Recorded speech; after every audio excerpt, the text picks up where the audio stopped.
Hi everybody, Dan Illman, Mike Beer. The DRFBets race of the day for Saturday, September the 1st is race number 11 at the Spa. It's the Grade 1 Woodward. We're going 1 1/8 miles. You can bet this race. You can bet this graded stakes laden card with a DRFBets account and 10 times the sign-up bonus that goes along with it. Just head on over to DRF.com/bet for all of the details. Here's the field for the Woodward. We've got a gigantic field. We don't have a clear-cut favorite, and to be honest, we don't have one of the leaders of the division in this group. Yeah, true enough. I mean, I kind of like the fact, though, that there's no real standout here. It drew a very big field for the first time in forever. It feels like a really well-matched field. There's a lot going on, too, with surface switches and horses stepping up in class, all those kinds of things that I think you want to see in a race like this. And I don't know about you, Dan, I thought this race was really, really tough. It is wide open. Not only don't I know who the favorite's going to be, I don't know who's going to be on the lead in this race. I don't know what the pace is going to play out like. There's a ton going on here. You can access free formulator past performances for this race on the Race of the Day event page at DRF.com. Download them and handicap along with us. We'll take the field in post position order, and one of the most naturally talented horses in the race, without a doubt in my opinion, is the number 1, Yoshida. This is a Grade 1 stakes winner on the turf. The problem with Yoshida is this is the first time he's ever going to race on the dirt. His dam was a very good dirt horse. Yeah, I mean, there is some dirt on the dam side. You're right. Hilda's Passion could run on the dirt. She was more of a sprinter, but she was a good horse. And obviously this horse, you don't worry about distance with Yoshida. He'll go this far at least. I don't know how I feel about Heart's Cry as his sire, as this horse tries dirt for the first time. But with all that being said, I really can't argue with Bill Mott taking the shot with this horse in this race just to see what happens. He's a very good turf horse.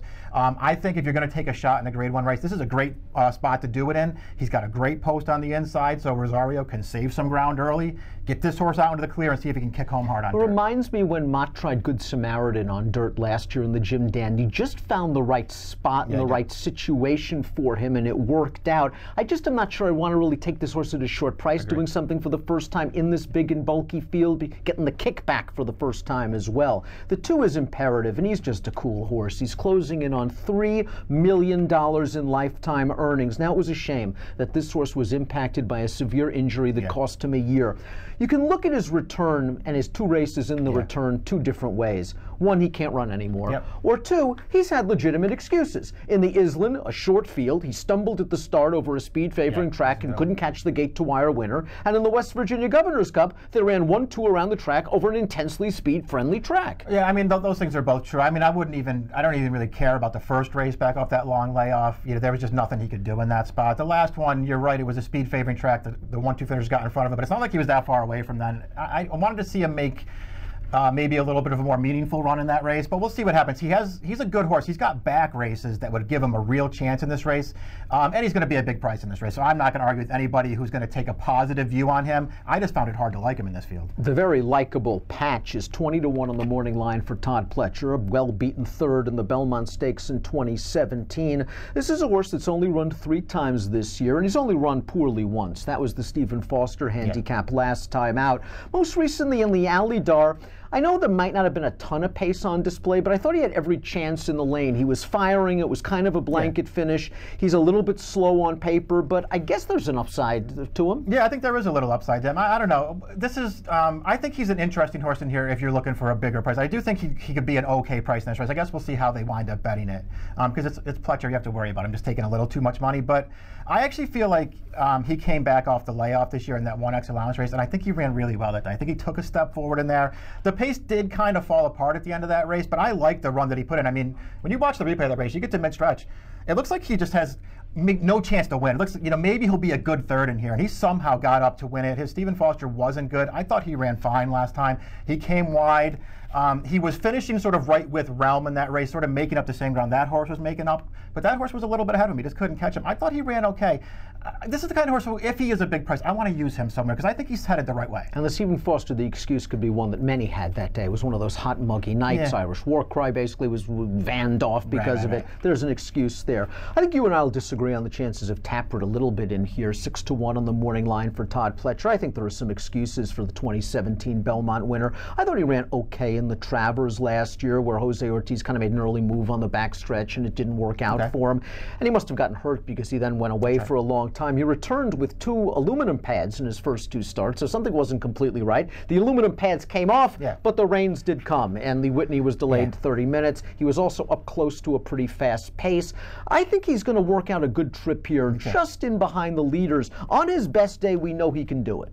Yeah, I agree with that. Listen, he's a horse that I don't love him in here, but I'm definitely going to use him in this race, because I agree with your take on the Whitney. You know, his first 2 starts back off the layoff, I think he ran great in those races, but it did sort of feel to me like he needed those first 2 races back. The aluminum pads were off last time, as you said, and it felt like that was the spot. We were going to see the good 4-year-old Taproot, and he was going to run well there. And then we got a sloppy track, a razor-sharp Diversify. And not only that, this horse chased Diversify all the way in there. That just was not going to work out. So I would be willing to give him one more chance in here to finally take the step forward as a 4-year-old. The problem is, I guess I shouldn't say the problem is, because I don't know what price he's going to be in here, but if he goes off at some kind of short price in this race, I think there's a chance that happens. I don't really want him all that much, but I do think we're going to see the good Taproot on Saturday. The number 5 Hence didn't need help on paper to win the Downs at Albuquerque handicap last time out as the 6-5 favorite. He got plenty of it because there was a gigantic pace up front. He sat back in last, and then he came and blew those horses away. He has now paired up 95 buyers.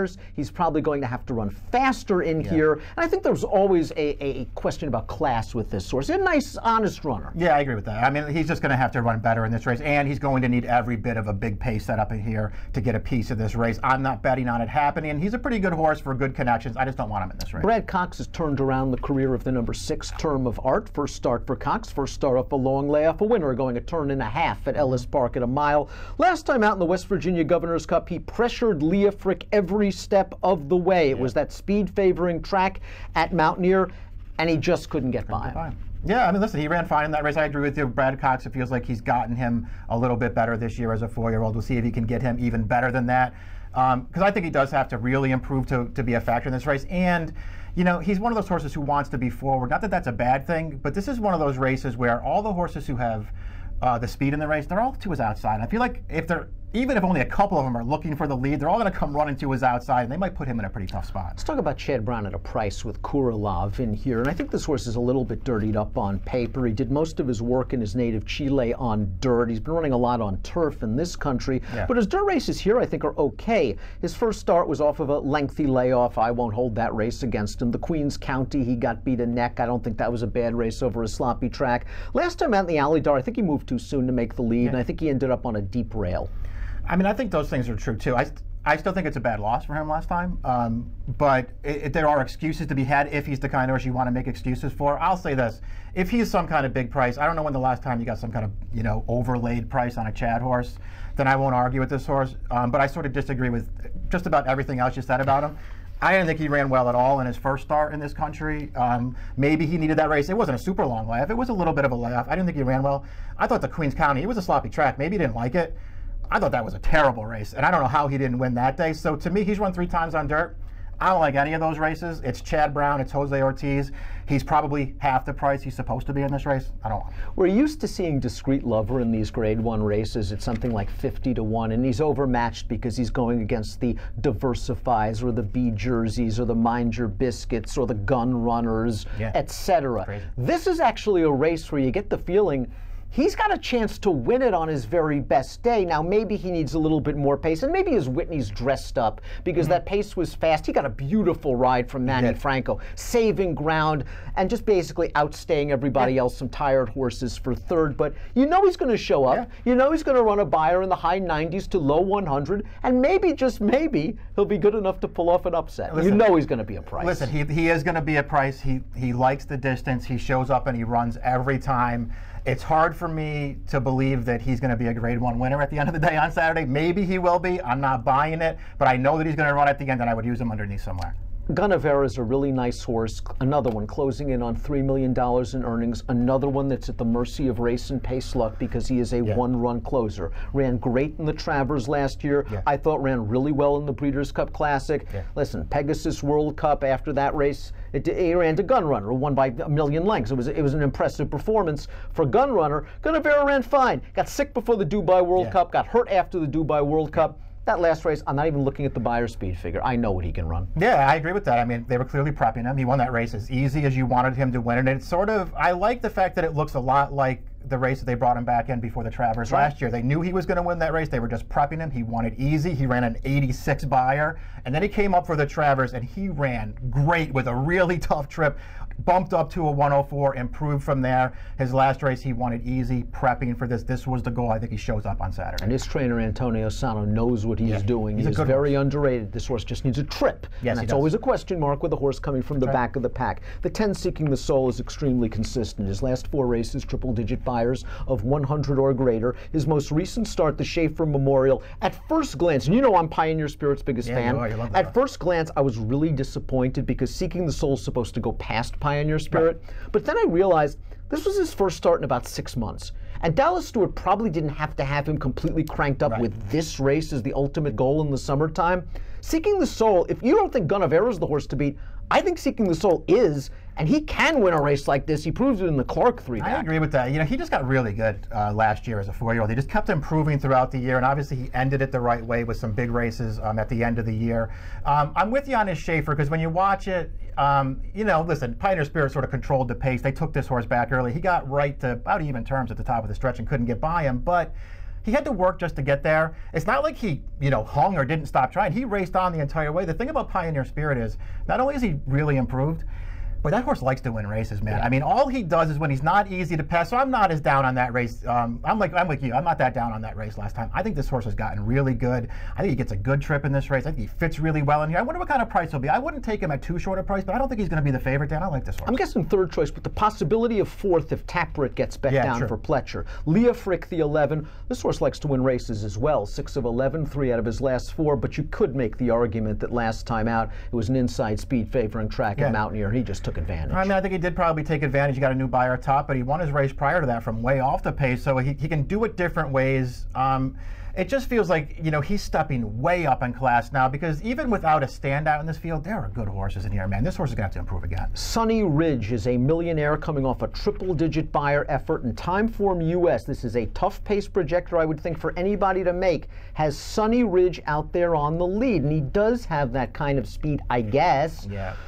The blue bar indicates that Timeform US believes that this race will favor horses on or near the early lead, but Sunny Ridge is going to have to get hustled out of there because this is a tough outside post. Yeah, I mean, I'd be surprised if he could cross over on this field and make the lead. We'll see what happens. But it does sort of feel like IRAD doesn't have very many choices from out there. I mean, he's got to come out of there running.